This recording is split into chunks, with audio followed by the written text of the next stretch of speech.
এখনো কি শাস্তি দেওয়ার বাকি আছে? এইভাবে কইস না মাসুদ। সেদিনের পর থেকে তোর জন্য খুব মায়া হইতেছিল।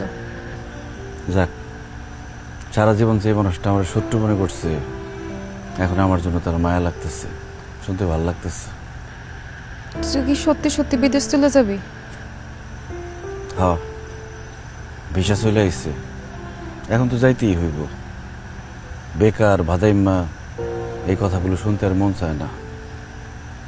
ছোটবেলায় বাবা মারা গেছে, ঠিক মতো লেখাপড়া করতে পারি নাই। যখন একটু বড় হয়েছি, ভাইজান বিদেশ চলে গেছে। আমার খরচ ভরণ পোষণ সব তো ভাইজানই দেখছে। ভাইজান আর কত দেখব, এখন তার বয়স হয়েছে না। শুনছি ভাইজান একবারে দেশে চলে আইব এবার, তাই সংসারের হাল ধরনের লিগে আমারই বিদেশ যাইতে হইব। কিন্তু তুই বিদেশ চলে গেলে আমি কি করব? তোরে না দেখলে তো আমি দম আটকায় মরে যাবো। কি কস? আমারে না দেখলে তুই দম আটকে মরে যাবি কেন? কারণ আমি তোরে ভালোবাসি, তোরে আমি পছন্দ করি। আমি তোর ঘরের বউ হয়ে থাকতে চাই, তুই বুঝোস না? কি কস মন্ডি? এই কথাটি তুই আগে কস নাই কেন?